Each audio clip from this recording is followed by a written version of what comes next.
Hello ಸ್ನೇಹಿತರೆ, ಈ ವಿಡಿಯೋದಲ್ಲಿ ನಾವೇನಪ್ಪ ಅಂತಂದರೆ ಅಬಕಾರಿ ಪೊಲೀಸ್ ಅಥವಾ ಎಕ್ಸೈಸ್ ಪೊಲೀಸ್ಗೆ ಮತ್ತು ಈ ಒಂದು ಲ್ಯಾಂಡ್ ಸರ್ವೇಯರ್ ಎಕ್ಸಾಮ್ಗೆ ಹೆಲ್ಪ್ ಆಗೋ ರೀತಿಯಾಗಿ ಪೇಪರ್ 1ನ ಮಾಡಲ್ ಕ್ವಶನ್ ಪೇಪರ್ನ ಡಿಸ್ಕಸ್ ಮಾಡೋಣ. ಪೇಪರ್ 1 ಮಾಡಲ್ ಕ್ವಶನ್ ಪೇಪರ್ ಇದು GK ಪೇಪರ್ ಆಗಿರುತ್ತೆ. ಸೊ ಅದಕ್ಕೋಸ್ಕರ ಹೊಸ್ತಾ ಬಂದಿರೋ ಸಬ್ಸ್ಕ್ರೈಬ್ ಮಾಡಿಕೊಡ್ರಿ. ಆಲ್ರೆಡಿ ನಾವು 12 ಕ್ವಶನ್ ಪೇಪರ್ಗಳನ್ನ ಡಿಸ್ಕಷನ್ ಮಾಡಿದ್ದೀವಿ. ಇದು 13ನೇ ಪ್ರಶ್ನೆ ಪತ್ರಿಕೆ ಆಗುತ್ತೆ. ಸೊ 13th ಕ್ವಶನ್ ಪೇಪರ್ ಆಗುತ್ತೆ. ಸೊ ಯಾರು ಇದನ್ನು ನೋಡ್ಕೊಡ್ರಿ ಫಸ್ಟ್, ಇದನ್ನು ನೋಡಿಕೊಂಡು ಆ ಕ್ವಶನ್ ಪೇಪರ್ಗಳ ಡಿಸ್ಕಷನ್ ಕೂಡ ನೋಡ್ತಾ ಇರಿ ಅಂತ ಹೇಳ್ತಾ ಸ್ಟಾರ್ಟ್ ಮಾಡೋಣ ಸ್ನೇಹಿತರೆ. ಸೊ ಮೊದಲನೇ ಪ್ರಶ್ನೆ ಏನಿದೆ ನೋಡ್ರಿ, ಮೂಸಿ ನದಿಗೆ ಸಂಬಂಧಿಸಿದಂತೆ ಈ ಕೆಳಗಿನ ಹೇಳಿಕೆಗಳನ್ನು ಪರಿಗಣಿಸಿ. ಮೂಸಿ ನದಿಗೆ ಸಂಬಂಧಪಟ್ಟಿರ್ತಕ್ಕಂತೆ ಯಾವ ಹೇಳಿಕೆ ಸರಿಯಾಗಿವೆ ಅಂತ ಕೇಳಿದ್ದಾರೆ. ಸೊ ಇಲ್ಲಿ ನೋಡೋದಾದ್ರೆ ಮೊದಲನೇದ್ದು, ಇದು ಕಾವೇರಿ ನದಿ ಉಪನದಿಯಾಗಿದೆ ಅಂತ ಕೊಟ್ಟಿದ್ದಾರೆ. ಇದು ತಪ್ಪು. ಸೊ ಮೂಸಿ ನದಿ ಕಾವೇರಿ ನದಿ ಉಪನದಿ ಅಲ್ಲ ಸ್ನೇಹಿತರೆ.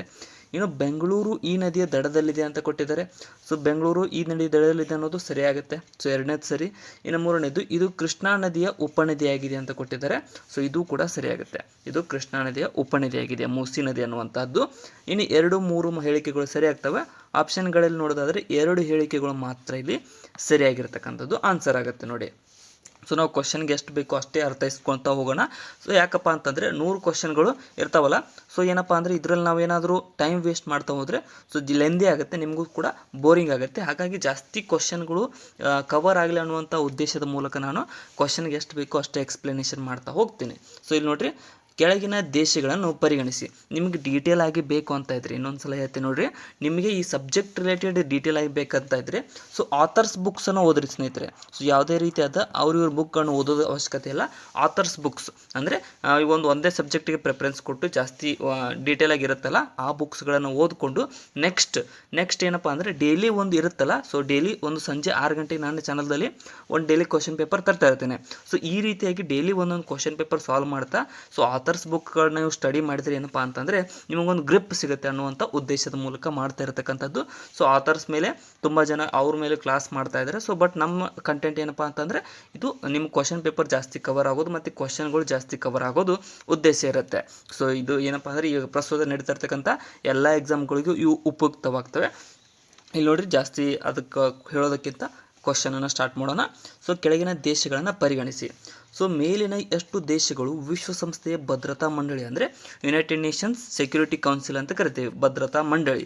ಸೊ ಅದರ ಕಾಯಂ ಸದಸ್ಯರಾಗಿದ್ದಾರೆ ಅಂತ ಕೇಳಿದ್ದಾರೆ.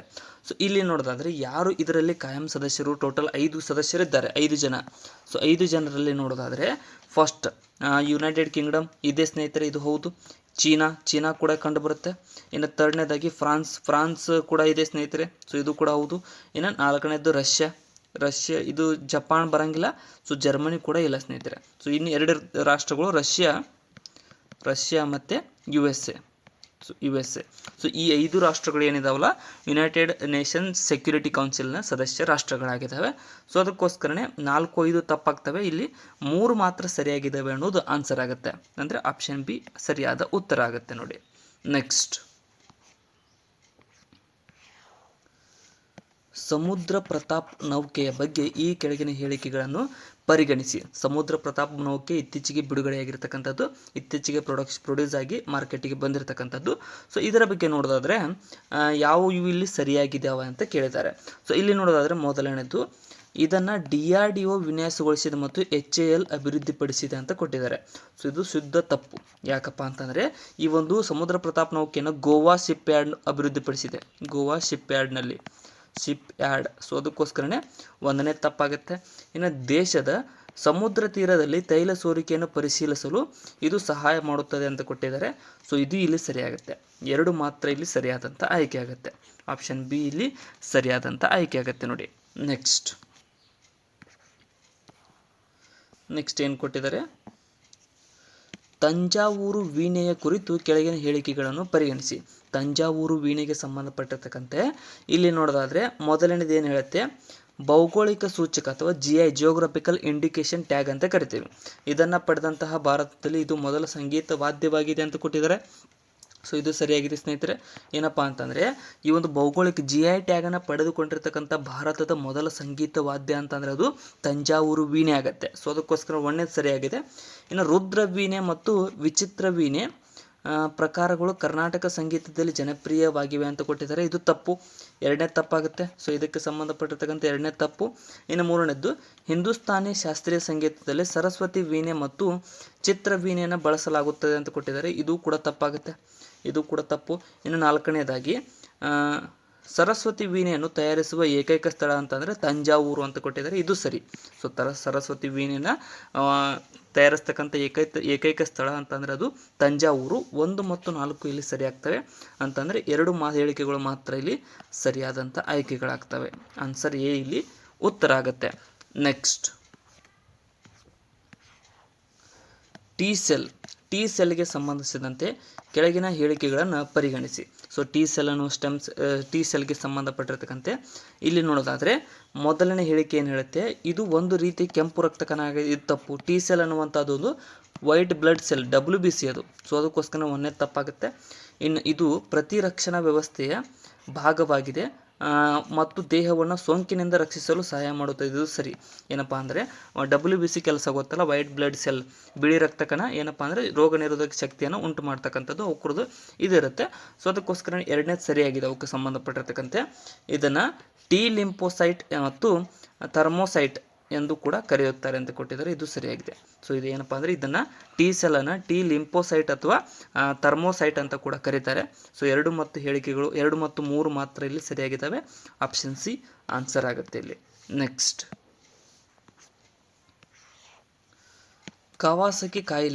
ಕವಾಸಕಿ ಡಿಸೀಸ್ಗೆ ಸಂಬಂಧಿಸಿದಂತೆ ಈ ಕೆಳಗಿನ ಹೇಳಿಕೆಗಳನ್ನು ಪರಿಗಣಿಸಿ. ಸೊ ಕವಾಸಕಿ ಕಾಯಿಲೆಗೆ ಸಂಬಂಧಪಟ್ಟಿರ್ತಕ್ಕಂಥ ಹೇಳಿಕೆಗಳನ್ನು ನೋಡ್ತಾ ಹೋದಂತೆ ಮೊದಲನೇದು ಏನು ಹೇಳುತ್ತೆ, ಇದು ಅಪರೂಪದ ಹೃದಯದ ಕಾಯಿಲೆಯಾಗಿದ್ದು ಅದು ಅಧಿಕ ಜ್ವರ ಮತ್ತು ರಕ್ತನಾಳಗಳ ಉರಿಯೂತವನ್ನು ಉಂಟು ಮಾಡುತ್ತದೆ ಅಂತ ಕೊಟ್ಟಿದ್ದಾರೆ.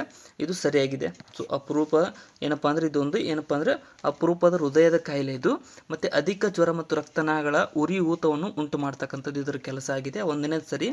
ಇದು ಸಾಮಾನ್ಯವಾಗಿ ವಯಸ್ಸಾದವರ ಮೇಲೆ ಪರಿಣಾಮ ಬೀರುತ್ತದೆ ಅಂತ ಕೊಟ್ಟಿದ್ದಾರೆ. ಇದು ತಪ್ಪು. ಸೊ ವಯಸ್ಸಾದವರು ಅಂತ ಅಲ್ಲ, ಸೊ ಹೆಂಗಿದ್ದವ್ರ ಮೇಲೂ ಕೂಡ ಇದು ಪರಿಣಾಮ ಬೀರ್ತಕ್ಕಂಥದ್ದು. ಸೊ ಇದು ಒಂದು ಮಾತ್ರ ಇಲ್ಲಿ ಸರಿಯಾದಂಥ ಆಯ್ಕೆ ಆಗುತ್ತೆ. ನೆಕ್ಸ್ಟ್, ಕವಾಸಕಿ ಡಿಸೀಸ್ ನೋಡಿ ಹೆಸರು ನೆನ್ಪಿಟ್ಕೊಡ್ರಿ. ನೆಕ್ಸ್ಟ್, ಬೈಕಲ್ಲ, ಡಿಸೀಸ್. ನಮೀಬಿಯಾ ಇದೊಂದು ದೇಶ.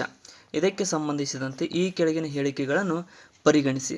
ನಮೀಬಿಯಾಕ್ಕೆ ಸಂಬಂಧಪಟ್ಟಿರ್ತಕ್ಕಂತೆ ಇದು ಆಫ್ರಿಕನ್ ಖಂಡದ ನೈಋತ್ಯ ಕರಾವಳಿಯಲ್ಲಿ ಕಂಡುಬರುತ್ತೆ. ಸರಿಯಾಗಿದೆ. ಆಫ್ರಿಕನ್ ಖಂಡದ ನೈಋತ್ಯ ಕರಾವಳಿಯಲ್ಲಿ ಇದು ನಮೀಬಿಯಾ ದೇಶ ಕಂಡುಬರ್ತಕ್ಕಂಥದ್ದು.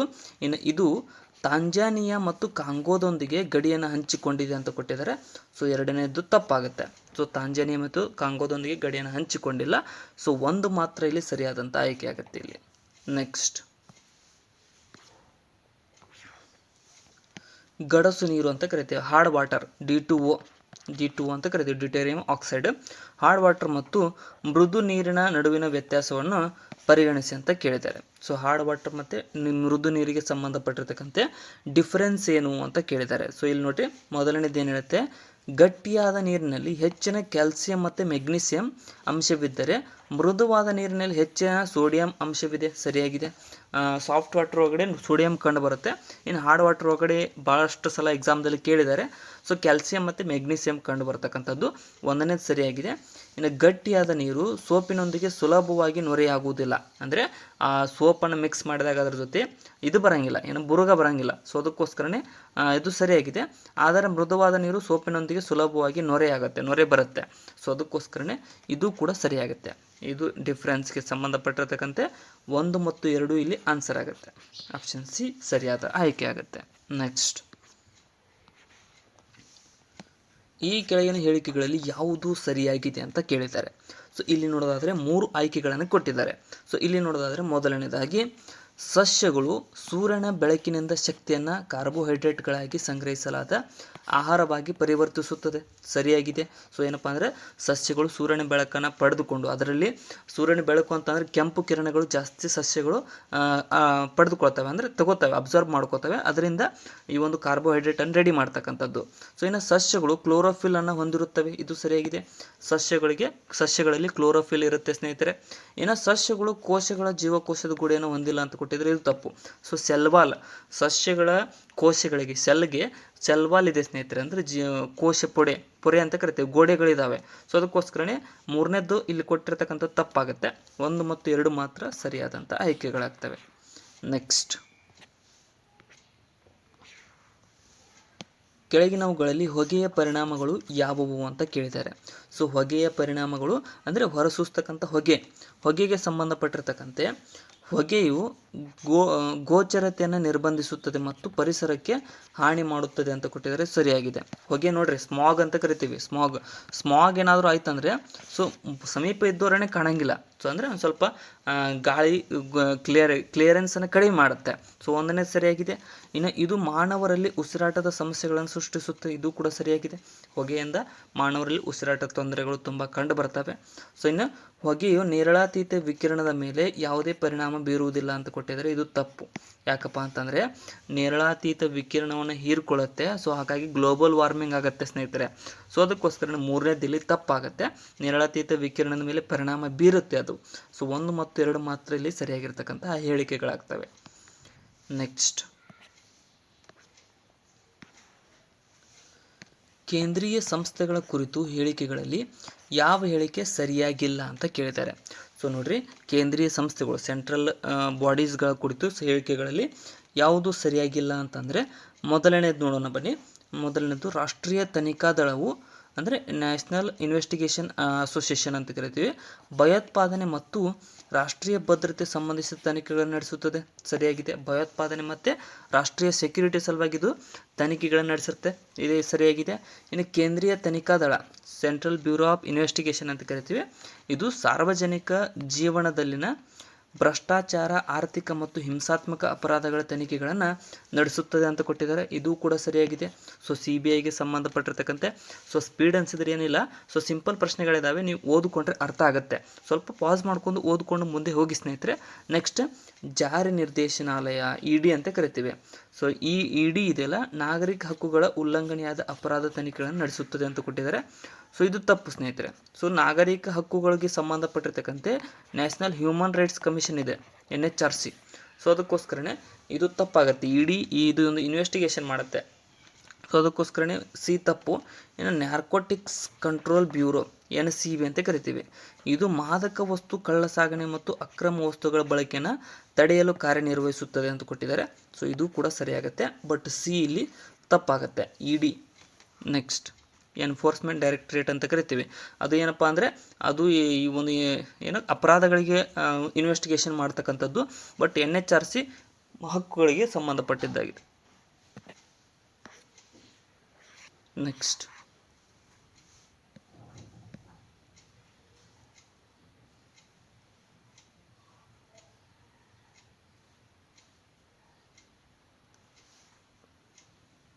ಆರೋಗ್ಯಕರ ಮಾನವನ ದೇಹಕ್ಕೆ ಸಂಬಂಧಿಸಿದಂತೆ ಸರಾಸರಿ ಮಾನಗಳಲ್ಲಿ ಈ ಕೆಳಗಿನ ಯಾವ ಹೇಳಿಕೆಯು ಸರಿಯಾಗಿಲ್ಲ ಅಂತ ಕೇಳಿದ್ದಾರೆ. ಸೊ ಇದರಲ್ಲಿ ತಪ್ಪಾಗಿರುವುದು ಯಾವುದು ಅಂತ ಕೇಳಿದ್ದಾರೆ. ಸೊ ಇಲ್ಲಿ ನೋಡೋದಾದರೆ ಮೊದಲನೇ ಹೇಳಿಕೆ ಏನು ಹೇಳುತ್ತೆ, ಖಾಲಿ ಹೊಟ್ಟೆಯ ಪರೀಕ್ಷೆಯಲ್ಲಿ ರಕ್ತದಲ್ಲಿನ ಸಕ್ಕರೆ ಮಟ್ಟವು 100 mg/dl ಗಿಂತ ಕಡಿಮೆ ಇರುತ್ತದೆ. ಸೊ ಸರಿಯಾಗಿದೆ. ಏನಪ್ಪ ಅಂದರೆ ಖಾಲಿ ಹೊಟ್ಟೆಯ ಒಂದು ಟೆಸ್ಟ್ ಮಾಡ್ತಾರಲ್ಲ, ಬ್ಲಡ್ ಟೆಸ್ಟ್, ಅದರಲ್ಲಿ ಏನಪ್ಪ ಅಂದರೆ 100/100 mg/dl ಅನ್ನುವಂಥದ್ದು ಸರಿಯಾಗಿದೆ. ಅಷ್ಟು ಸಕ್ಕರೆ ಇದ್ದರೆ ಅದು ನಾರ್ಮಲ್ ಸಕ್ಕರೆ. ಇನ್ನು ನೆಕ್ಸ್ಟ್, ವಯಸ್ಕರ ಸಾಮಾನ್ಯ ವಿಶ್ರಾಂತಿ ರಕ್ತದೊತ್ತಡ. So blood pressure, normal blood pressure of human ಸಿಸ್ಟೋಲಿಕ್ನಲ್ಲಿ 120 mmHg ಮತ್ತು ಡಯಾಸ್ಟೋಲಿಕ್ನಲ್ಲಿ 60 mmHg ಅಂತ ಕೊಟ್ಟಿದ್ದಾರೆ. ಸೊ 120 mmHg ಸರಿಯಾಗಿದೆ, ಬಟ್ ಏನಪ್ಪ 60 ಇರೋಂಗಿಲ್ಲ, ಸೊ 80 ಇರುತ್ತೆ ಸ್ನೇಹಿತರೆ. ಸೊ ಡಯಾಸ್ಟೋಲಿಕ್ನಲ್ಲಿ 80 ಇರುತ್ತೆ. ಸೊ ಅದಕ್ಕೋಸ್ಕರನೇ ಇಲ್ಲಿ ಎರಡನೇ ತಪ್ಪಾಗುತ್ತೆ, ಬಿ ತಪ್ಪಾಗುತ್ತೆ. ಇನ್ನು ನೆಕ್ಸ್ಟ್, ಥೈರಾಯ್ಡ್ ಸಾಮಾನ್ಯ ಮೌಲ್ಯಗಳು 0.4ರಿಂದ 4.0 ml ವರೆಗೆ ಇರುತ್ತೆ, ಇದು ಕೂಡ ಸರಿಯಾಗಿದೆ. ಸೊ MIU ಪರ್ ಲೀಟರ್ ಅನ್ನೋದು ಸರಿಯಾಗಿದೆ. ಇನ್ನು ವಿಶ್ರಾಂತ ಸ್ಥಿತಿಯಲ್ಲಿರುವ ಸಾಮಾನ್ಯ ವಯಸ್ಕ ಮಾನವನ ಹೃದಯ ಬಡಿತ 60 to 100 BPM ಇರುತ್ತೆ, ಇದು ಕೂಡ ಸರಿಯಾಗಿದೆ, ಬಟ್ ಬಿ ಇಲ್ಲಿ ತಪ್ಪಾಗಿದೆ, ಇದೇ ಆನ್ಸರ್ ಆಗುತ್ತೆ. ನೆಕ್ಸ್ಟ್, ಪ್ರಾಣಿಗಳ ಸಂಖ್ಯೆ ಕುರಿತಾದ ಈ ಕೆಳಗಿನ ಯಾವ ಹೇಳಿಕೆಯು ತಪ್ಪಾಗಿದೆ ಅಂತ ಕೇಳಿದ್ದಾರೆ. ಸೊ ಪ್ರಾಣಿಗಳ ಸಂಖ್ಯೆಯ ಕುರಿತಂತೆ ಅಂದರೆ ಇಲ್ಲಿ ನೋಡೋದಾದರೆ ಮೊದಲನೇ ಹೇಳಿಕೆ ಏನು ಹೇಳುತ್ತೆ ನೋಡ್ರಿ.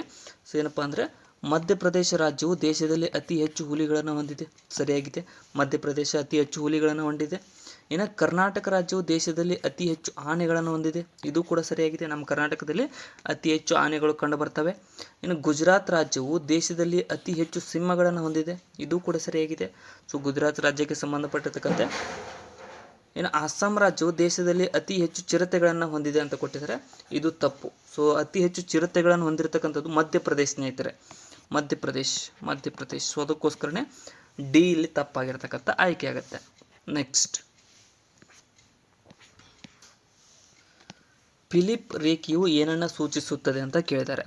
ಸೊ ಫಿಲಿಪ್ ಕರ್ವ್ ಏನನ್ನು ಸೂಚಿಸುತ್ತದೆ ಅಂತಂದರೆ ಹಣದುಬ್ಬರ ಮತ್ತು ನಿರುದ್ಯೋಗದ ನಡುವಿನ ವಿರುದ್ಧ ಸಂಬಂಧವನ್ನು ಇದು ಸೂಚಿಸುತ್ತೆ. ಆಪ್ಷನ್ ಎ ಇಲ್ಲಿ ಸರಿಯಾದಂಥ ಉತ್ತರ ಆಗುತ್ತೆ. ಫಿಲಿಪ್ ಕರ್ವ್ ಸೂಚಿಸ್ತಕ್ಕಂಥದ್ದು ಇನ್ಫ್ಲೇಷನ್ ಮತ್ತು ಈ ಒಂದು ಅನ್ಎಂಪ್ಲಾಯ್ಮೆಂಟ್ ನಡುವಿನ ವಿರುದ್ಧ ಸಂಬಂಧವನ್ನು ಸೂಚಿಸುತ್ತೆ. ನೆಕ್ಸ್ಟ್, ಕರ್ನಾಟಕದ ಇಲಾಖೆಗಳು ಮತ್ತು ಅವುಗಳ ವೆಬ್ ತಾಣಗಳಿಗೆ ಸಂಬಂಧಿಸಿದಂತೆ ಈ ಕೆಳಗಿನ ಜೋಡಿಗಳಲ್ಲಿ ಯಾವುದು ತಪ್ಪಾಗಿದೆ ಅಂತ ಕೇಳಿದ್ದಾರೆ. ಸೊ ಇಲ್ಲಿ ನೋಡೋದಾದರೆ ಮೊದಲನೇದು ಕಂದಾಯ ಇಲಾಖೆ ಭೂಮಿಗೆ ಸಂಬಂಧಪಟ್ಟಿದೆ, ಸರಿಯಾಗಿದೆ. ನೋಂದಣಿ ಮತ್ತು ಮುದ್ರಾಂಕ ಇಲಾಖೆ ಕಾವೇರಿ, ಸರಿಯಾಗಿದೆ. ಸೊ ಗ್ರಾಮೀಣಾಭಿವೃದ್ಧಿ ಮತ್ತು ಪಂಚಾಯತ್ ಇಲಾಖೆ ಪಂಚತಂತ್ರ ಅಂತ ಇಟ್ಟಿದ್ದಾರೆ, ಇದು ಕೂಡ ಸರಿಯಾಗಿದೆ. ಕನ್ನಡ ಮತ್ತು ಸಂಸ್ಕೃತಿ ಇಲಾಖೆ ಕರುನಾಡು ಅಂತ ಇದೆ. ಸೊ ಇದು ತಪ್ಪಾಗುತ್ತೆ ಸ್ನೇಹಿತರೆ. ಡಿ ತಪ್ಪಾಗಿರ್ತಕ್ಕಂಥದ್ದು ಇಲ್ಲಿ ಆನ್ಸರ್ ಡಿ ಆಗಿದೆ. ಇಲ್ಲಿ ಏನು ಕೇಳಿದ್ದಾರೆ ನೋಡ್ರಿ, ಭಾರತದಲ್ಲಿ ಸಾಲ ನೀಡುವ ಅಥವಾ ಪಡೆಯುವ ವ್ಯವಸ್ಥೆ ಕುರಿತಾದ ಈ ಕೆಳಗಿನ ಯಾವ ಹೇಳಿಕೆ ತಪ್ಪಾಗಿದೆ ಅಂತ ಕೇಳಿದ್ದಾರೆ. ಸೊ ಇಲ್ಲಿ ನೋಡೋದಾದರೆ ಮೊದಲನೇ ಹೇಳಿಕೆ ಏನು ಹೇಳುತ್ತೆ, ಕ್ರೆಡಿಟ್ ಸ್ಕೋರ್ ಎನ್ನುವುದು ಸಾಲ ಆಧಾರಿತ ಗ್ರಾಹಕರ ಕ್ರೆಡಿಟ್ ಅರ್ಹತೆಯನ್ನು ಸೂಚಿಸುವ ಸಂಖ್ಯೆಯಾಗಿದೆ ಅಂತ ಕೊಟ್ಟಿದ್ದಾರೆ. ಇದು ಸರಿಯಾಗಿದೆ. ಸೊ ಏನಪ್ಪ ಅಂದರೆ ಕ್ರೆಡಿಟ್ ಸ್ಕೋರ್ ಅಂತ ಅಂದರೆ ಈ ಒಂದು ಸಾಲದಾತರಿಗೆ ಗ್ರಾಹಕರ ಕ್ರೆಡಿಟ್ ಅಂದರೆ ಯಾರೇ ಒಬ್ಬರು ಇರಲಿ, ಸೊ ತೆಗೆದುಕೊಂಡಿರ್ತಕ್ಕಂಥ ಹಿಸ್ಟ್ರಿ ಮತ್ತು ಅವರು ಯಾವ ರೀತಿಗೆ ಸಾಲವನ್ನು ಮರುಪಾವತಿಸಿದ್ದಾರೆ ಅನ್ನೋದರ ಒಂದು ಇದಿರುತ್ತೆ, ಕ್ರೆಡಿಟ್ ಸ್ಕೋರ್ ಇರುತ್ತೆ. ಸೊ ಅದಕ್ಕೋಸ್ಕರ ಇದು ಆನ್ಸರ್ ಆಗಲ್ಲ. ಇನ್ನು ಸಾಲಕ್ಕೆ ಜಾಮೀನುದಾರರಾಗಿದ್ದವರಿಗೆ ಕ್ರೆಡಿಟ್ ಸ್ಕೋರ್ ಪರಿಣಾಮ ಬೀರುವುದಿಲ್ಲ ಅಂತ ಕೊಟ್ಟಿದ್ದಾರೆ. ಇದು ತಪ್ಪು ಸ್ನೇಹಿತರೆ. ಸೊ ಇದು ಯಾಕೆ ತಪ್ಪಪ್ಪ ಅಂತಂದರೆ ನೀವು ಏನಪ್ಪ ಅವರು ಜಾಮೀನುದಾರರಾಗಿದ್ದರೆ, ಸೊ ಏನಪ್ಪ ಅಂದರೆ ಯಾರಿಗೊಬ್ಬರು ಸಾಲ ಕೊಡಿಸಿದ್ರೆ ನಿಮಗೂ ಅದು ಅವ್ರೇನಾದರೂ ಪೇ ಮಾಡಲಿಲ್ಲ ಅಂತಂದರೆ ಕ್ರೆಡಿಟ್ ಸ್ಕೋರ್ ಅಪ್ಲೈ ಆಗುತ್ತೆ ಸ್ನೇಹಿತರೆ. ಅಂದರೆ ನಿಮಗೂ ಎಫೆಕ್ಟ್ ಬೀಳುತ್ತೆ. ಅವ್ರೇನಾದ್ರು ಚೆನ್ನಾಗಿ ತುಂಬಿದರೆ ಸೊ ಅದು ಕೂಡ ನಿಮಗೆ ಪಾಸಿಟಿವ್ ಕೊಡುತ್ತೆ, ಅವ್ರೇನಾದ್ರು ತುಂಬದೇ ಇದ್ದರೆ ನಿಮಗೆ ಎಫೆಕ್ಟ್ ಕೊಡುತ್ತೆ ಸ್ನೇಹಿತರೆ. ಸೊ ಅದಕ್ಕೋಸ್ಕರ ಬಿನೇ ಇಲ್ಲಿ ಆನ್ಸರ್ ಆಗುತ್ತೆ. ಸೊ ಬಿನೇ ಆನ್ಸರ್ ಆಗುತ್ತೆ. ಬಟ್ ಇನ್ನೆರಡು ಆಪ್ಷನ್ಗಳನ್ನು ನೋಡ್ತಾ ಹೋಗೋಣ ಬನ್ನಿ. ಸೊ ವೈಯಕ್ತಿಕ ಸಾಲಗಳು ಅಂದರೆ ಪರ್ಸ್ನಲ್ ಲೋನ್, ಗೃಹ ಸಾಲಗಳು ಮತ್ತು ಕ್ರೆಡಿಟ್ ಕಾರ್ಡ್ಗಳನ್ನು ಒಳಗೊಂಡಂತೆ ಈ ಹಿಂದೆ ಒಬ್ಬರು ಕ್ರೆಡಿಟ್ ಅನ್ನು ಎಷ್ಟು ಚೆನ್ನಾಗಿ ನಿರ್ವಹಿಸಿದ್ದಾರೆ ಎಂಬುದನ್ನು ಕ್ರೆಡಿಟ್ ಸ್ಕೋರ್ ಪ್ರತಿಬಿಂಬಿಸುತ್ತದೆ ಅಂತ ಕೊಟ್ಟಿದ್ದಾರೆ. ಇದು ಸರಿಯಾಗಿದೆ. ಕ್ರೆಡಿಟ್ ಸ್ಕೋರ್ಗೆ ಸಂಬಂಧಪಟ್ಟಿರ್ತಕ್ಕಂತೆ ಮೂರನೇದ್ದು ಸರಿಯಾಗಿದೆ. ಇನ್ನು ಟ್ರಾನ್ಸ್ ಯೂನಿಯನ್ ಸಿಬಿಲ್ ಎಕ್ಸ್ಪೀರಿಯನ್ ಇಕ್ವಿಫ್ಯಾಕ್ಸ್ ಮತ್ತು CRIF ಹೈ ಮಾರ್ಕ್ ಭಾರತದಲ್ಲಿ ಕಾರ್ಯನಿರ್ವಹಿಸುತ್ತಿರುವ ಪ್ರಮುಖ ಕ್ರೆಡಿಟ್ ಬ್ಯೂರೋಗಳಾಗಿವೆ ಅಂತ ಕೊಟ್ಟಿದ್ದಾರೆ. ಸೊ ಇದು ಕೂಡ ಸರಿಯಾಗಿದೆ. ಬಟ್ ಬಿ ಇಲ್ಲಿ ತಪ್ಪಾಗಿರ್ತಕ್ಕಂಥ ಆಯ್ಕೆ ಆಗುತ್ತೆ. ಬಿನೇ ಇಲ್ಲಿ ಆನ್ಸರ್ ಆಗುತ್ತೆ. ನೆಕ್ಸ್ಟ್, ಉತ್ತರ ಮೇರೂರು ಶಾಸನದ ಕುರಿತಾದ ಈ ಕೆಳಗಿನ ಯಾವ ಹೇಳಿಕೆಯು ತಪ್ಪಾಗಿದೆ ಅಂತ ಕೇಳಿದ್ದಾರೆ. ಸೊ ಇಲ್ಲಿನ ಶಾಸನಗಳ ಕುರಿತಾದ ಯಾವ ಹೇಳಿಕೆ ತಪ್ಪಾಗಿದೆ ಅಂತಂದರೆ ಮೊದಲನೇದು ಇದು ತಮಿಳುನಾಡಿನ ಕಾಂಚೀಪುರಂ ಬಳಿಯಲ್ಲಿದೆ ಅಂತ ಕೊಟ್ಟಿದ್ದಾರೆ. ಸೊ ಇದು ಇಲ್ಲಿ ಸರಿಯಾಗಿದೆ. ತಮಿಳುನಾಡಿನ ಕಾಂಚೀಪುರಂ ಬಳಿ ಇದು ಕಂಡು ಬರ್ತಕ್ಕಂಥದ್ದು. ಇನ್ನು ನೆಕ್ಸ್ಟ್, ಚೋಳ ಅರಸ 1ನೇ ಪರಾಂತಕನ ಕಾಲದ್ದಾಗಿದೆ. ಸೊ ಇದು ಕೂಡ ಸರಿಯಾಗಿದೆ. ಚೋಳ ಅರಸ 1ನೇ ಪರಾಂತಕನ ಕಾಲದ್ದು ಇದು. ಇನ್ನು ಗ್ರಾಮೀಣ ಆಡಳಿತದ ಕುರಿತಾದ ಮಾಹಿತಿ ಒಳಗೊಂಡಿದೆ ಅಂತ ಕೊಟ್ಟಿದ್ದಾರೆ. ಇದು ಕೂಡ ಸರಿಯಾಗಿದೆ. ಸೊ ಇನ್ನು ನೆಕ್ಸ್ಟ್, ಭಾರತದಲ್ಲಿ ಗ್ರಾಮೀಣ ಆಡಳಿತದ ಮೊದಲ ಕುರುಹು ಇದಾಗಿದೆ ಅಂತ ಕೊಟ್ಟಿದ್ದಾರೆ. ಇದು ತಪ್ಪು. ಸೊ ಭಾರತದಲ್ಲಿ ಗ್ರಾಮೀಣ ಆಡಳಿತದ ಮೊದಲ ಕುರುಹು ಕಂಡು ಬರ್ತಕ್ಕಂಥದ್ದು ರಾಜಸ್ಥಾನದಲ್ಲಿ ಸ್ನೇಹಿತರೆ, ರಾಜಸ್ಥಾನದಲ್ಲಿ. ಸೊ ಅದಕ್ಕೋಸ್ಕರನೇ ಇದು ಚೋಳರಿಗೆ ಸಂಬಂಧಪಟ್ಟಿರ್ತಕ್ಕಂತೆ ತಪ್ಪಾಗುತ್ತೆ. ಇದು ಉತ್ತರ ಮೇರೂರು ಶಾಸನ. ಸೊ ಡಿ ತಪ್ಪು. ನೆಕ್ಸ್ಟ್, ಭಾರತದ ಮೊದಲ ಸ್ವಾತಂತ್ರ್ಯ ಸಂಗ್ರಾಮದ ಈ ಘಟನೆಗಳನ್ನು ಕಾಲಾನುಕ್ರಮವಾಗಿ ಜೋಡಿಸಿರಿ ಅಂತ ಕೇಳಿದ್ದಾರೆ. ಸೊ ಭಾರತದ ಮೊದಲ ಸ್ವಾತಂತ್ರ್ಯ ಸಂಗ್ರಾಮದ ಘಟನೆಗಳನ್ನು ಕಾಲಾನುಕ್ರಮವಾಗಿ ಜೋಡಿಸಿದಾಗ ನೋಡ್ರಿ ಏನಾಗುತ್ತೆ. ಫಸ್ಟ್ ಏನಪ್ಪ ಅಂತಂದರೆ ಬಾರಾಕ್ಪುರ್ನಲ್ಲಿ ಆಯಿತು ಫಸ್ಟ್. ಸೊ ಅದಾದಮೇಲೆ ಏನಪ್ಪ ಸೆಕೆಂಡ್ ಮೀರತ್ ಒಳಗಡೆ ಆಯಿತು. ಸೊ ಥರ್ಡ್ ದೆಹಲಿ ಒಳಗಡೆ. So fourth Jhansi. ಸೊ ಇದು ನೋಡ್ರಿ ಸರಿಯಾಗಿ ಹೊಂದಿಸಿ ಬರೆದಾಗ 4, 2, 3, 1 ಅಂತಂದರೆ ಆಪ್ಷನ್ ಡಿ ಸರಿಯಾದಂಥ ಆಯ್ಕೆ ಆಗುತ್ತೆ. ನೆಕ್ಸ್ಟ್, ದೇಶೀಯ ಕರೆನ್ಸಿ ಸವಕಳಿ ಎಂದರೆ ದೇಶೀಯ ಕರೆನ್ಸಿಯ ಮೌಲ್ಯವು ಏನಾಗುತ್ತದೆ ಅಂತ ಕೇಳಿದ್ದಾರೆ. ಸೊ ದೇಶೀಯ ಕರೆನ್ಸಿ ಸವಕಳಿ ಅಂತ ಅಂದರೆ ದೇಶೀಯ ಕರೆನ್ಸಿ ಮೌಲ್ಯವು ಏನಾಗುತ್ತೆ ಅಂದರೆ ಡಿಕ್ರೀಸ್ ಆಗುತ್ತೆ, ಕುಸಿತವಾಗುತ್ತೆ. ಆಪ್ಷನ್ ಬಿ ಇಲ್ಲಿ ಸರಿಯಾಗಿರ್ತಕ್ಕಂಥ ಉತ್ತರ ಆಗುತ್ತೆ. ಭಾರತೀಯ ಸಂವಿಧಾನದ 9ನೇ ಶೆಡ್ಯೂಲ್ ಕುರಿತು ಈ ಕೆಳಗಿನ ಹೇಳಿಕೆಗಳನ್ನು ಪರಿಗಣಿಸಿ. 9ನೇ ಶೆಡ್ಯೂಲ್ಗೆ ಸಂಬಂಧಪಟ್ಟಿರ್ತಕ್ಕಂತೆ ನೋಡೋದಾದರೆ ಮೊದಲನೇ ಹೇಳಿಕೆ ಏನು ಹೇಳುತ್ತೆ, ಈ ಅನುಸೂಚಿಯಲ್ಲಿ ಒಳಗೊಂಡಿರುವ ಹೆಚ್ಚಿನ ಕಾನೂನುಗಳು ಕೃಷಿಗೆ ಮತ್ತು ಭೂ ಹಿಡುವಳಿಗೆ ಸಂಬಂಧಪಟ್ಟಿದೆ. ಸರಿಯಾಗಿದೆ. ಏನಪ್ಪ ಅಂದರೆ 9ನೇ ಅನುಸೂಚಿಯಲ್ಲಿ ಲ್ಯಾಂಡ್ ರಿಫಾರ್ಮ್ಸ್ಗಳು ಕಂಡುಬರ್ತವೆ. ಸೊ ಕೃಷಿಗೆ ಮತ್ತು ಭೂ ಹಿಡುವಳಿಗೆ ಸಂಬಂಧಪಟ್ಟಿದ್ದಾಗಿದೆ. ಇನ್ನು ಇದು ಕೇಂದ್ರ ಮತ್ತು ರಾಜ್ಯ ಕಾನೂನುಗಳ ಪಟ್ಟಿಯನ್ನು ಒಳಗೊಂಡಿದೆ ಅಂತ ಕೊಟ್ಟಿದ್ದಾರೆ. ಇದು ಕೂಡ ಸರಿಯಾಗುತ್ತೆ. ಕೇಂದ್ರ ಮತ್ತು ರಾಜ್ಯ ಕಾನೂನುಗಳ ಪಟ್ಟಿಯನ್ನು ಕೂಡ ಇದು ಒಳಗೊಂಡಿರ್ತಕ್ಕಂಥದ್ದು. ಇನ್ನು ಯಾವುದೇ ಕಾನೂನನ್ನು ಈ ಅನುಸೂಚಿಯಲ್ಲಿ ಸೇರಿಸಿದರೆ ನ್ಯಾಯಾಲಯದಲ್ಲಿ ಪ್ರಶ್ನಿಸಲಾಗುವುದಿಲ್ಲ ಅಂತ ಕೊಟ್ಟಿದ್ದಾರೆ. ಇದು ತಪ್ಪು. ಸೊ ಇದು ತಪ್ಪು. ಯಾಕಪ್ಪ ಅಂತಂದರೆ ನ್ಯಾಯಾಲಯದಲ್ಲಿ ಪ್ರಶ್ನೆ ಮಾಡಬಹುದಾಗಿದೆ ಸ್ನೇಹಿತರೆ. ಸೊ ಅದಕ್ಕೋಸ್ಕರನೇ 1 ಮತ್ತು 2 ಮಾತ್ರ ಇಲ್ಲಿ ಸರಿಯಾದಂಥ ಆಯ್ಕೆಗಳಾಗ್ತವೆ. ನೆಕ್ಸ್ಟ್ 9ನೇ ಅನುಸೂಚಿಗೆ ಸಂಬಂಧಪಟ್ಟಿರ್ತಕ್ಕಂತೆ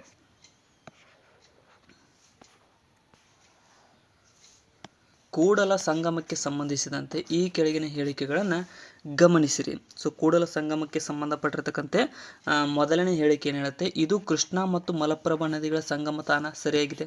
ಕೃಷ್ಣ ಮತ್ತು ಮಲಪ್ರಭಾ ನದಿಗಳು ಇಲ್ಲಿ ಕೂಡ್ತವೆ. ಇನ್ನು ಕೂಡಲ ಸಂಗಮ ನಂತರದ ಕೃಷ್ಣಾ ನದಿ ಪಾತ್ರದಲ್ಲಿ ಬಸವಸಾಗರ ಜಲಾಶಯವನ್ನು ನಿರ್ಮಿಸಲಾಗಿದೆ. ಇದು ಕೂಡ ಸರಿಯಾಗುತ್ತೆ. ಬಸವಸಾಗರ ಜಲಾಶಯವನ್ನು ಕೂಡಲ ಸಂಗಮದ ನಂತರ ಕೃಷ್ಣಾ ನದಿಯ ಪಾತ್ರದಲ್ಲಿ ಸ್ಥಾಪಿಸಲಾಗಿದೆ. ಇನ್ನು ಇದು ಜಾತ ವೇದ ಮುನಿಗಳು ಬಸವಣ್ಣನವರಿಗೆ ಬೋಧನೆ ಮಾಡಿದ ತಾಣವಾಗಿದೆ. ಇದು ಕೂಡ ಸರಿಯಾಗುತ್ತೆ. ಬಸವಣ್ಣನವರಿಗೆ ಕೂಡಲ ಸಂಗಮದಲ್ಲಿ ಬೋಧನೆ ಮಾಡಿರ್ತಕ್ಕಂಥ ಸ್ಥಳವಾಗುತ್ತೆ. ಇನ್ನು ಬಾಗಲಕೋಟೆಯಲ್ಲಿ ಕಂಡುಬರುತ್ತದೆ. ಇದು ಕೂಡ ಸರಿಯಾಗಿದೆ. ಮೇಲಿನ ಎಲ್ಲವೂ ಆನ್ಸರ್ ಆಗ್ತವೆ. ಆಪ್ಷನ್ ಸಿ ಸರಿಯಾದಂಥ ಉತ್ತರ ಆಗುತ್ತೆ. ನೆಕ್ಸ್ಟ್,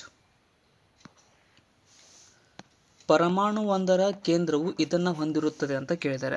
ಸೊ ಯಾವುದೇ ಒಂದು ಪರಮಾಣುವಿನ ಕೇಂದ್ರ ಏನನ್ನು ಹೊಂದಿರುತ್ತದೆ ಅಂತ ಅಂದರೆ ಇದು ಆಪ್ಷನ್ ಬಿ ಪ್ರೋಟಾನ್ಗಳು ಮತ್ತು ನ್ಯೂಟ್ರಾನ್ಗಳನ್ನು ಹೊಂದಿರುತ್ತೆ. ಯಾವುದೇ ಒಂದು ಆ್ಯಟಮ್ ಪರಮಾಣು ಅಂತಂದರೆ ಆ್ಯಟಮ್ ಅಂತ ಕರಿತೀವಿ. ಸೊ ಆ್ಯಟಮ್ನ ಕೇಂದ್ರದಲ್ಲಿ ಏನಪ್ಪ ಅಂದರೆ ನ್ಯೂಟ್ರಾನ್ಸ್ ಮತ್ತು ಪ್ರೋಟಾನ್ಸ್ ಇರ್ತವೆ. ಸೊ ಇನ್ನು ಹೊರಗಡೆ ಎಲೆಕ್ಟ್ರಾನ್ಸ್ ಇರ್ತವೆ. ನೆನ್ಪಿಟ್ಕೊಳ್ರಿ, ಇದು ನ್ಯೂಟ್ರಾನ್ಸ್ ಮತ್ತು ಪ್ರೋಟಾನ್ಸ್ ಸೆಂಟ್ರ್ ಒಳಗಡೆ ಇದ್ದರೆ ಹೊರಗಡೆ ಎಲೆಕ್ಟ್ರಾನ್ಸ್ ರಿವಾಲ್ವ್ ಆಗ್ತಿರ್ತವೆ. ನೆಕ್ಸ್ಟ್, ಪ್ರಾಚೀನ ಕಾಲದ ಉಪನಿಷತ್ತುಗಳಿಗೆ ಸಂಬಂಧಿಸಿದಂತೆ ಈ ಕೆಳಗಿನ ಹೇಳಿಕೆಗಳನ್ನು ಪರಿಗಣಿಸಿ.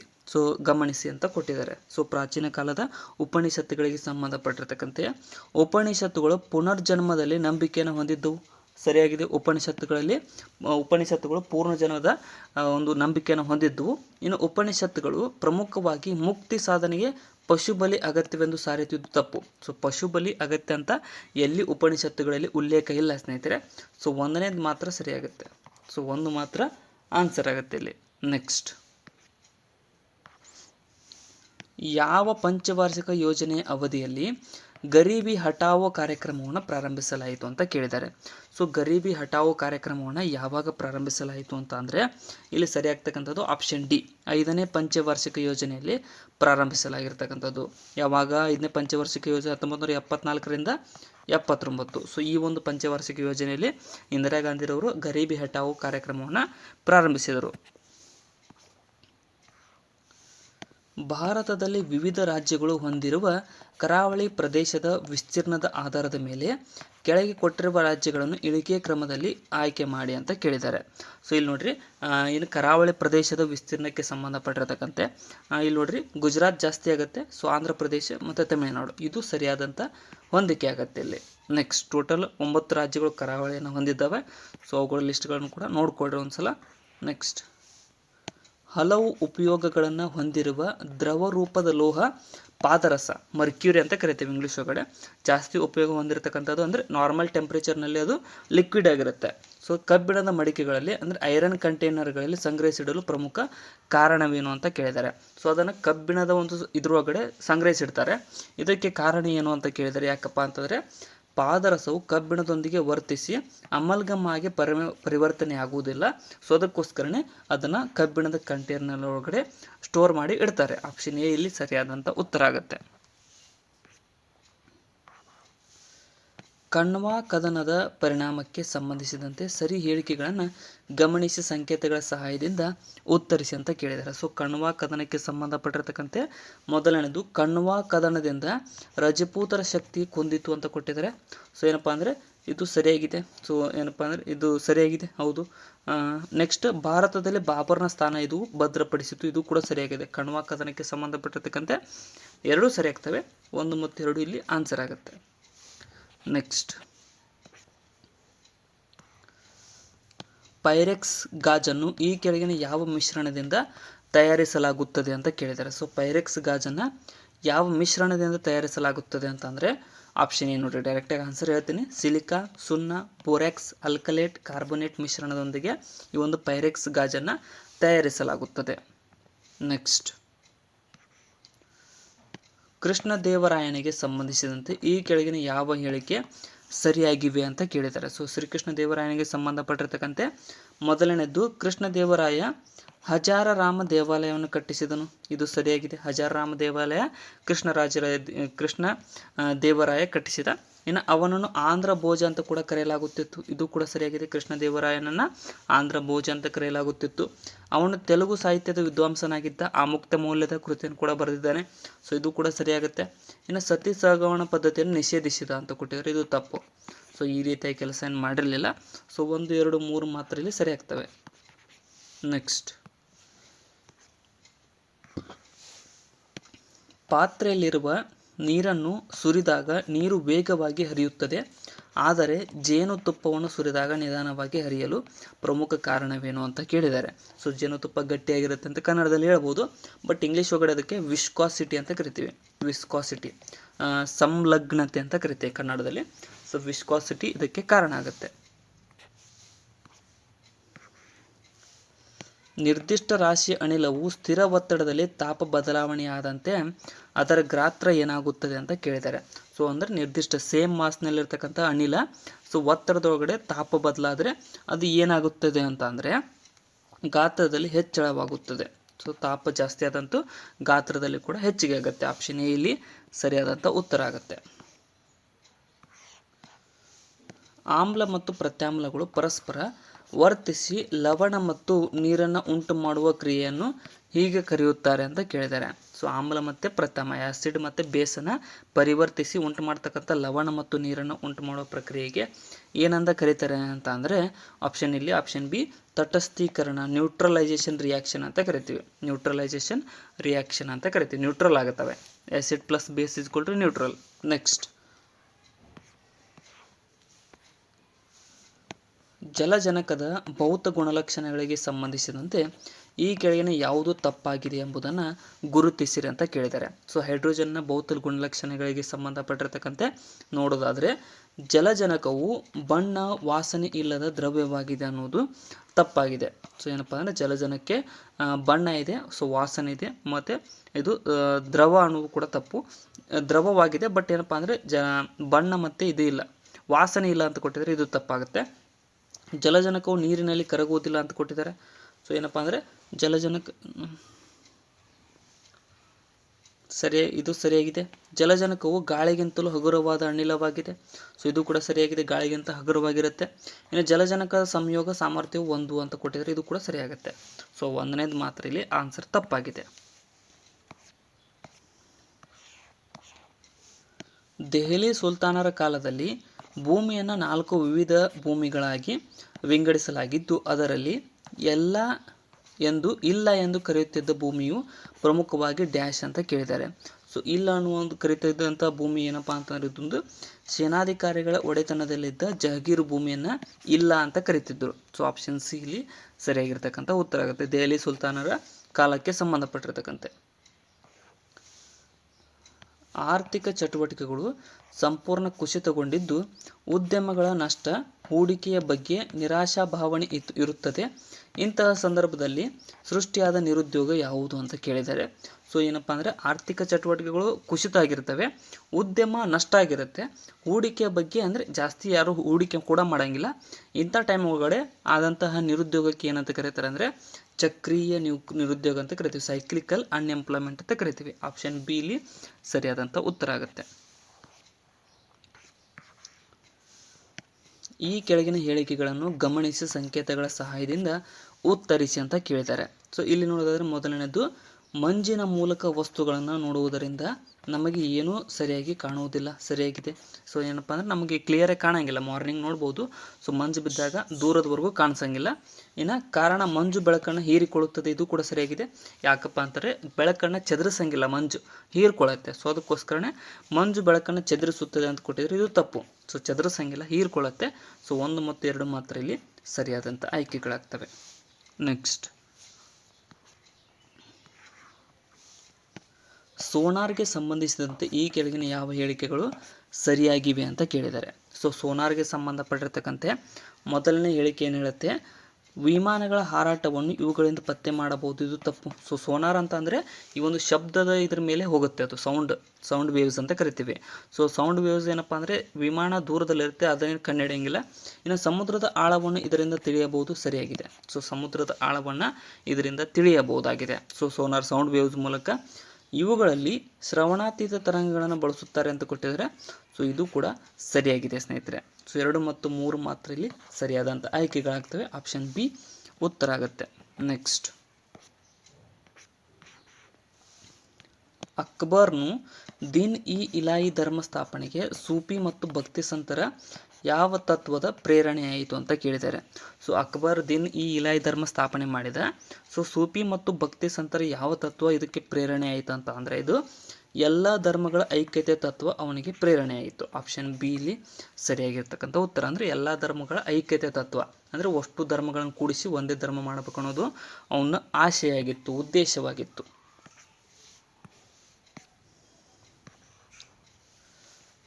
ಭಾರತದಲ್ಲಿ ಉಚ್ಚ ನ್ಯಾಯಾಲಯಗಳನ್ನು ಕುರಿತು ಈ ಕೆಳಗಿನವುಗಳನ್ನು ಪರಿಗಣಿಸಿ. ಸೊ ನಮ್ಮ ರಾಜ್ಯದಲ್ಲಿ ಕಂಡುಬರ್ತಕ್ಕಂಥ ಉಚ್ಚ ನ್ಯಾಯಾಲಯಗಳಿಗೆ ಸಂಬಂಧಪಟ್ಟಿರ್ತಕ್ಕಂತೆ ಮೊದಲನೇ ಹೇಳಿಕೆ ಏನು ಹೇಳಿದೆ, ಸೊ ದೆಹಲಿಯು ತನ್ನದೇ ಆದ ಉಚ್ಚ ನ್ಯಾಯಾಲಯವನ್ನು ಹೊಂದಿರುವ ಏಕೈಕ ಕೇಂದ್ರಾಡಳಿತ ಪ್ರದೇಶವಾಗಿದೆ ಅಂತ ಕೊಟ್ಟಿದ್ದಾರೆ.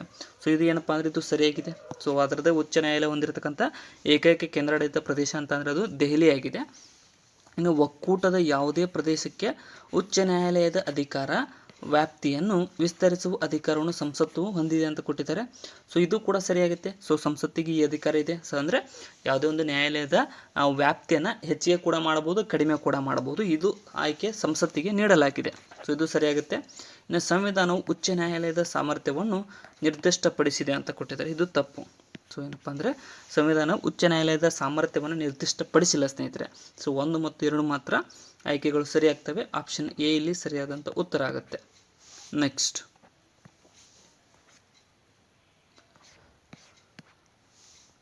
ರಾಜ್ಯ ವಿಧಾನ ಪರಿಷತ್ತಿಗೆ ಸಂಬಂಧಿಸಿದಂತೆ ಈ ಕೆಳಗಿನ ಹೇಳಿಕೆಗಳನ್ನು ಪರಿಗಣಿಸಿ ಅಂತ ಕೊಟ್ಟಿದ್ದಾರೆ.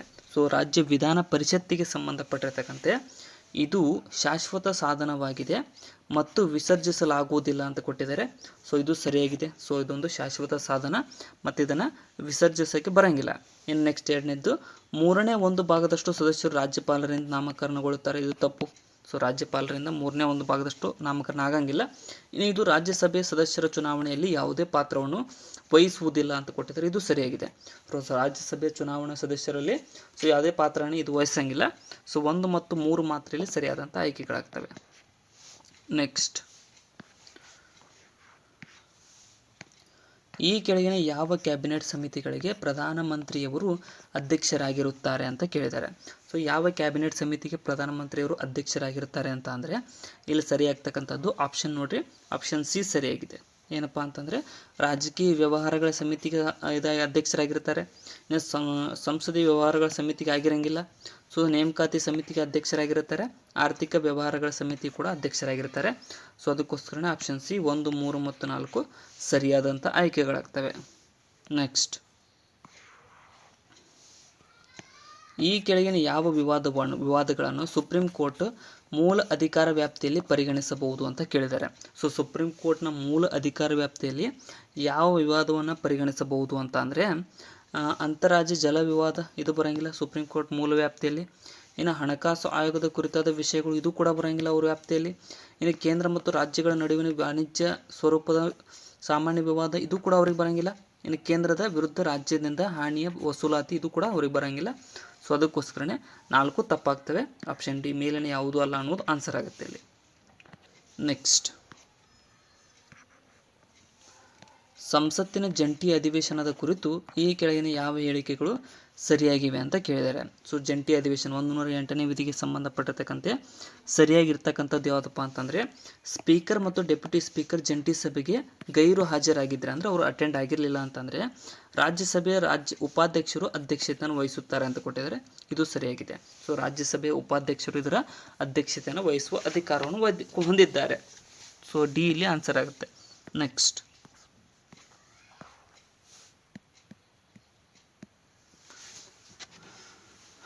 ರಾಜ್ಯಪಾಲರಿಗೆ ಸಂಬಂಧಿಸಿದಂತೆ ಈ ಕೆಳಗಿನ ಹೇಳಿಕೆಗಳನ್ನು ಪರಿಗಣಿಸಿ. ರಾಜ್ಯಪಾಲರಿಗೆ ಸಂಬಂಧಪಟ್ಟಿರತಕ್ಕಂತೆ ಮೊದಲನೇದು, ರಾಜ್ಯಪಾಲರು ತಮ್ಮ ಕಚೇರಿಯನ್ನು ಪ್ರವೇಶಿಸುವ ಮೊದಲು ಪ್ರಮಾಣ ವಚನ ಅಥವಾ ದೃಢೀಕರಣವನ್ನು ತೆಗೆದುಕೊಳ್ಳಬೇಕು ಅಂತ ಕೊಟ್ಟಿದ್ದಾರೆ. ಸೊ ಇದು ಸರಿಯಾಗಿದೆ. ರಾಜ್ಯಪಾಲರು ಪ್ರಮಾಣ ವಚನವನ್ನು ತೆಗೆದುಕೊಂಡು ತಮ್ಮ ಒಂದು ಕಚೇರಿನ ಪ್ರವೇಶಿಸಬೇಕಾಗತ್ತೆ. ಇನ್ನು ಸಂವಿಧಾನದ 3ನೇ ಅನುಸೂಚಿಯು ಪ್ರಮಾಣ ವಚನದ ದೃಢೀಕರಣವನ್ನು ಒಳಗೊಂಡಿದೆ ಅಂತ ಕೊಟ್ಟಿದ್ದಾರೆ.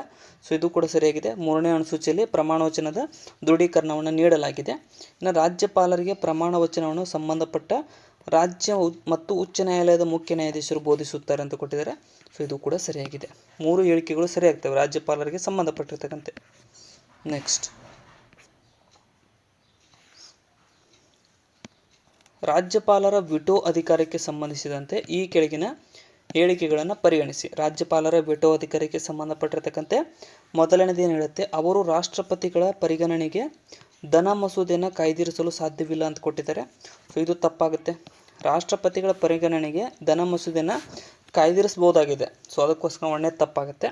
ಇನ್ನು ಅವರು ಸಾಮಾನ್ಯ ಮಸೂದೆಗಳ ಸಂದರ್ಭದಲ್ಲಿ ಅಮಾನತುಗೊಳಿಸುವ ವಿಟೋವನ್ನು ಮಾತ್ರ ಹೊಂದಿರುತ್ತಾರೆ ಅಂತ ಕೊಟ್ಟಿದ್ದಾರೆ. ಸೊ ಏನಪ್ಪ ಅಂದರೆ ಇದು ಸರಿಯಾಗಿದೆ. ಸೊ ಇದು ಏನಪ್ಪ ಅಂದರೆ ಸಾಮಾನ್ಯ ಮಸೂದೆಗಳ ಸಂದರ್ಭದಲ್ಲಿ ಅಮಾನತುಗೊಳಿಸುವ ವಿಟೋವನ್ನು ಮಾತ್ರ ಅವರು ಹೊಂದಿದ್ದಾರೆ. ಸೊ 2 ಮಾತ್ರ ಇಲ್ಲಿ ಆನ್ಸರ್ ಆಗುತ್ತೆ. ನೆಕ್ಸ್ಟ್,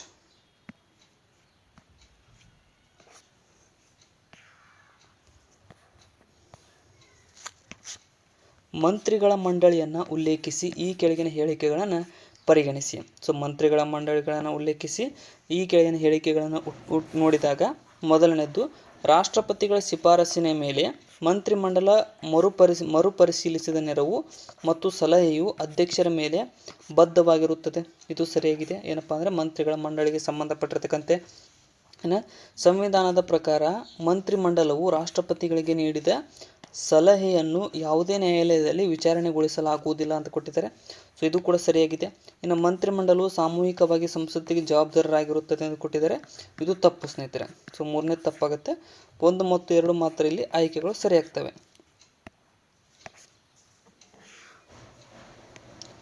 ಸಂಸತ್ತಿನ ಪ್ರಕ್ರಿಯೆಗಳ ಸಂದರ್ಭದಲ್ಲಿ ಈ ಕೆಳಗಿನ ಹೇಳಿಕೆಗಳನ್ನು ಪರಿಗಣಿಸಿ. ಸೊ ಸಂಸತ್ತಿನ ಪ್ರಕ್ರಿಯೆಗಳ ಸಂದರ್ಭದಲ್ಲಿ ಈ ಹೇಳಿಕೆಗಳನ್ನು ನೋಡ್ತಾ ಹೋದಂತೆ ಮೊದಲನೇ ಹೇಳಿಕೆ ಏನು ಹೇಳುತ್ತೆ, ಸಭಾಧ್ಯಕ್ಷರನ್ನು ಹೊರತುಪಡಿಸಿ ಪ್ರತಿ ಸದನದಲ್ಲಿ ಒಟ್ಟು ಸದಸ್ಯರ ಸಂಖ್ಯೆ 10ನೇ 1 ಭಾಗದಷ್ಟು ಕೋರಂ ಇರಬೇಕು.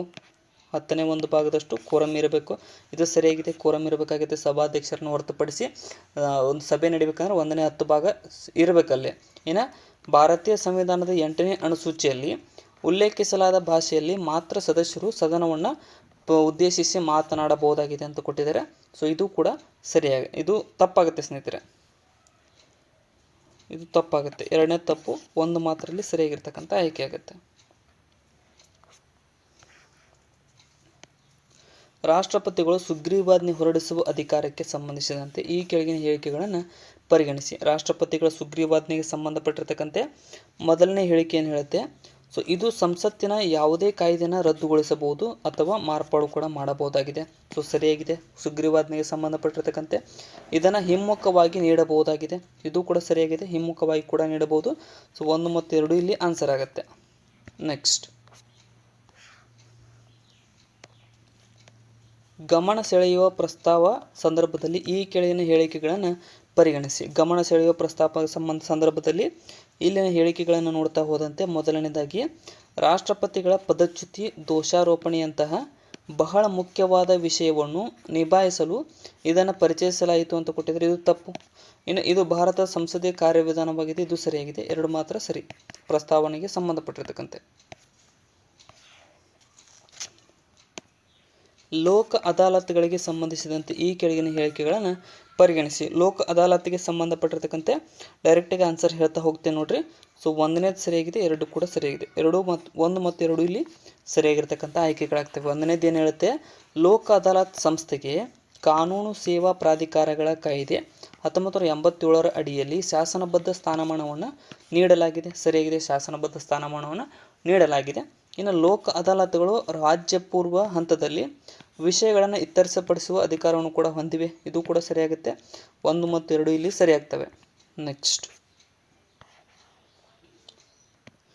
ಭಾರತದ ರಾಷ್ಟ್ರಪತಿಗಳಿಗೆ ಸಂಬಂಧಿಸಿದಂತೆ ಈ ಕೆಳಗಿನ ಯಾವ ಹೇಳಿಕೆಗಳು ತಪ್ಪಾಗಿವೆ ಅಂತ ಕೇಳಿದ್ದಾರೆ. ಸೊ ಭಾರತದ ರಾಷ್ಟ್ರಪತಿಗಳಿಗೆ ಸಂಬಂಧಪಟ್ಟಿರ್ತಕ್ಕಂತೆ ಯಾವ ಹೇಳಿಕೆಗಳು ತಪ್ಪಾಗಿವೆ ಅಂತ ಅಂದರೆ, ಅವರು ಭಾರತದ ಪ್ರಧಾನಮಂತ್ರಿಯ ನಂತರದ ಆದ್ಯತೆಯ ಕ್ರಮದಲ್ಲಿ ಬರುತ್ತಾರೆ ಅನ್ನೋದು ತಪ್ಪಾಗಿದೆ. ಸೊ ಯಾಕಪ್ಪ ಅಂತಂದರೆ ಅವರು ಬರ್ತಕ್ಕಂಥದ್ದು ಪ್ರಧಾನಮಂತ್ರಿಯವರ ನಂತರದ ಕುರಿತು ಉಪರಾಷ್ಟ್ರಪತಿಗಳು ರಾಷ್ಟ್ರಪತಿಯವರ ನಂತರನೇ ಬರ್ತಾರೆ. ಸೊ ಪ್ರಧಾನಮಂತ್ರಿಗಿಂತ ಮೊದಲಿಗೇನೆ ಬರ್ತಾರೆ. ಸೊ ಅದಕ್ಕೋಸ್ಕರನೇ ಡಿ ತಪ್ಪು.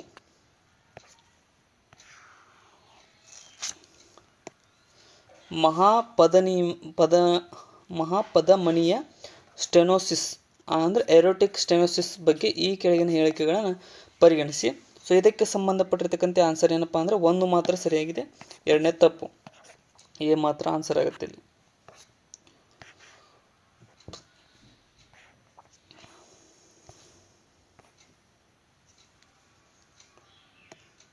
ಪ್ರಾಚೀನ ನಗರವಾದ ಲೋಥಾಲ್ ಕುರಿತು ಈ ಕೆಳಗಿನ ಹೇಳಿಕೆಗಳನ್ನು ಗಮನಿಸಿರಿ ಅಂತ ಕೊಟ್ಟಿದ್ದಾರೆ. ಸೊ ಇಲ್ಲಿ ನೋಡ್ರಿ, ಮೊದಲನೇದು ಲೋಥಾಲ್ ಗುಜರಾತ್ನ ಅಹಮದಾಬಾದ್ ದೋಲ್ಕಾತಾ ಬಾಲ್ ಪ್ರದೇಶದಲ್ಲಿ ನೆಲೆಗೊಂಡಿರುವ ಉತ್ಖನನದ ತಾಣವಾಗಿದೆ. ಸೊ ಸರಿಯಾಗಿದೆ, 1ನೇದ್ದು. ಇದು ಪ್ರಾಚೀನ ಸಿಂಧೂ ಕಣಿವೆ ನಾಗರಿಕತೆಯ ಪ್ರಮುಖ ನಗರಗಳಲ್ಲಿ ಒಂದಾಗಿದೆ. ಇದು ಕೂಡ ಸರಿಯಾಗಿದೆ. ಇನ್ನು ಲೋಥಾಲ್ನ ಮೂಲ ಮತ್ತು ಇತಿಹಾಸ ಕ್ರಿಸ್ತಪೂರ್ವ 2400ಕ್ಕಿಂತ ಹಳೆಯದು. ಇದು ಕೂಡ ಸರಿಯಾಗಿದೆ. ಇದು IVCಯ ಏಕೈಕ ಬಂದರು ಪಟ್ಟಣವಾಗಿದೆ. ಇದು ಕೂಡ ಸರಿ. ಇನ್ನು ಲೋಥಾಲ್ ಹಿಂದಿನ ಕಾಲದಲ್ಲಿ ವ್ಯಾಪಾರ ಪ್ರಮುಖ ಕೇಂದ್ರ ಸ್ಥಾನಮಾನವನ್ನು ಪಡೆದಿತ್ತು. ಇದು ಕೂಡ ಸರಿಯಾಗುತ್ತೆ. ಇದು ವಿಶ್ವದ ಅತ್ಯಂತ ಹಳೆಯ ಕೃತಕ ಹಡಗುಕಟ್ಟೆಯಾಗಿದೆ. ಇದು ಕೂಡ ಸರಿ. ಸೊ ಎಲ್ಲವೂ ಸರಿಯಾಗ್ತವೆ ಇಲ್ಲಿ ಲೋಥಾಲ್ಗೆ ಸಂಬಂಧಪಟ್ಟಿರ್ತಕ್ಕಂತೆ.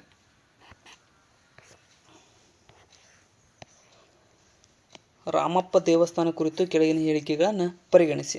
ಸೊ ರಾಮಪ್ಪ ದೇವಸ್ಥಾನಕ್ಕೆ ಸಂಬಂಧಪಟ್ಟಿರ್ತಕ್ಕಂತೆ ಮೊದಲನೇದ್ದು, ಇದು ತೆಲಂಗಾಣ ರಾಜ್ಯದಲ್ಲಿದೆ. ಸೊ ಸರಿಯಾಗಿದೆ, ರಾಮಪ್ಪ ದೇವಸ್ಥಾನ.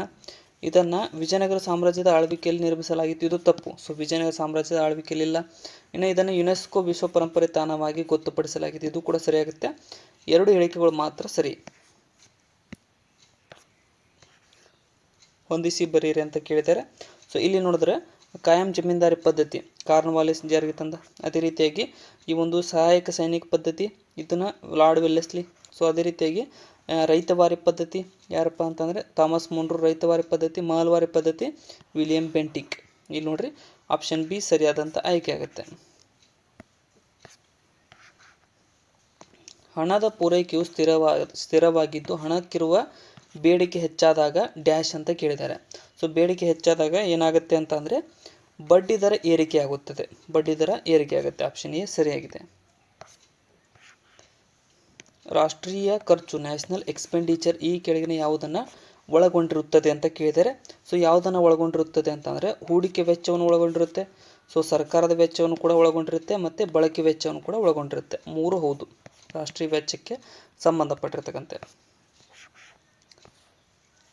ಕೆಳಗಿನವುಗಳಲ್ಲಿ ಯಾವುದು ವೈಬ್ರೆಂಟ್ ವಿಲೇಜ್ ಕಾರ್ಯಕ್ರಮ ಅಂದರೆ ವೈಬ್ರೆಂಟ್ ವಿಲೇಜ್ ಪ್ರೋಗ್ರಾಮ್ದ ಉದ್ದೇಶವಲ್ಲ ಅಂತ ಕೇಳಿದ್ದಾರೆ.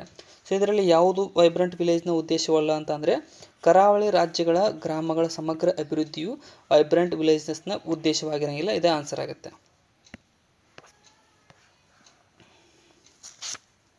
ಲೆಪರ್ಡ್ ಕ್ಯಾಟ್ ಅಥವಾ ಚಿರತೆ ಬೆಕ್ಕು ಅಂತ ಕರಿತೀವಿ. ಇದಕ್ಕೆ ಸಂಬಂಧಿಸಿದಂತೆ ಈ ಕೆಳಗಿನ ಹೇಳಿಕೆಗಳನ್ನು ಪರಿಗಣಿಸಿ. ಸೊ ಮೊದಲನೇದು ನೋಡ್ರಿ, ಇತ್ತೀಚೆಗೆ ಮಹಾರಾಷ್ಟ್ರದ ಪೆಂಚ್ ಬಳಿ ಸಂರಕ್ಷಿತ ಪ್ರದೇಶದಲ್ಲಿ ಮೊದಲ ಬಾರಿಗೆ ಚಿರತೆ ಬೆಕ್ಕು ಕಾಣಿಸಿಕೊಂಡಿದೆ. ಸೊ ಹೌದು, ಫಸ್ಟ್ ಟೈಮ್ ಕಾಣಿಸಿಕೊಂಡಿದೆ. ಇನ್ನು ಇದರ ವೈಜ್ಞಾನಿಕ ಹೆಸರು ಪ್ರಿಯೋನೈಲುರಸ್ ಬೆಂಗಾಲೆನಿಸ್ ಅನ್ನೋದು. ಇದು ಕೂಡ ಸರಿಯಾಗಿದೆ. ಇದು ಚಿರತೆ ಅಂತ ಬಣ್ಣಕ್ಕೆ ಹೆಸರುವಾಸಿಯಾಗಿದೆ. ಇದು ಕೂಡ ಸರಿ. ಇದು ಪೆಲೆಡ್ ಕುಟುಂಬದ ಕಾಡಿನಲ್ಲಿ ವಾಸಿಸುವ ಬೆಕ್ಕುಗಳ ಜಾತಿಯಾಗಿದೆ. ಇದು ಕೂಡ ಸರಿ. IUCN ಕೆಂಪು ಪಟ್ಟಿ ರೆಡ್ ಡೇಟಾ ಲಿಸ್ಟ್ನಲ್ಲಿ ಕೂಡ ಇದನ್ನು ಕಂಡುಬರುತ್ತೆ. ಇದು ಕೂಡ ಸರಿ. ಇದು ಸರಿಯಾಗ್ತದೆ. ಮೇಲಿನೆಲ್ಲವೂ ಆನ್ಸರ್ ಆಗುತ್ತೆ.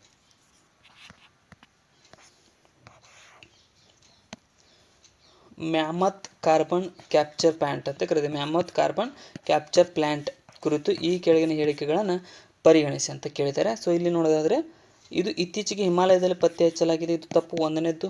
ಇನ್ನು ಎರಡನೇದ್ದು, ರಾಸಾಯನಿಕವಾಗಿ ಇಂಗಾಲದ ಡೈಆಕ್ಸೈಡನ್ನು ಹೊರತೆಗೆಯುತ್ತದೆ, ನಂತರ ಇದನ್ನು ನೆಲದಡಿಯಲ್ಲಿ ಸಂಗ್ರಹಿಸಬಹುದಾಗಿದೆ. ಎರಡನೇದು ಸರಿ. ಸೊ 2 ಮಾತ್ರ ಆನ್ಸರ್ ಆಗುತ್ತೆ. ಹಿಂದೂ ಮಹಾಸಾಗರ ಬೆಸ್ಸಿನ್ ವೈಡ್ ಅಂತ ಕರಿತೀವಿ. IOBW ಸೂಚ್ಯಂಕದ ಕುರಿತು ಈ ಕೆಳಗಿನ ಹೇಳಿಕೆಗಳನ್ನು ಪರಿಗಣಿಸಿ. ಸೊ ಇಲ್ಲಿ ನೋಡಿ ಏನು ಕೊಟ್ಟಿದ್ದಾರೆ. ಸೊ ಇದು ಉಷ್ಣವಲಯದ ಹಿಂದೂ ಮಹಾಸಾಗರದಾದ್ಯಂತ ಸರಾಸರಿ ಸಮುದ್ರ ಮೇಲ್ಮೈ ತಾಪಮಾನ ವ್ಯತ್ಯಾಸವನ್ನು ಸೂಚಿಸುತ್ತದೆ. ಇದು ಸರಿಯಾಗಿದೆ. ಇದು ಭೂಮಿಯ ದಕ್ಷಿಣ ಗೋಳಾರ್ಧಕ್ಕಿಂತ ಉತ್ತರ ಗೋಳಾರ್ಧದೊಂದಿಗೆ ಪ್ರಬಲವಾದ ಸಂಬಂಧವನ್ನು ಹೊಂದಿದೆ. ಇದು ಕೂಡ ಸರಿಯಾಗಿದೆ.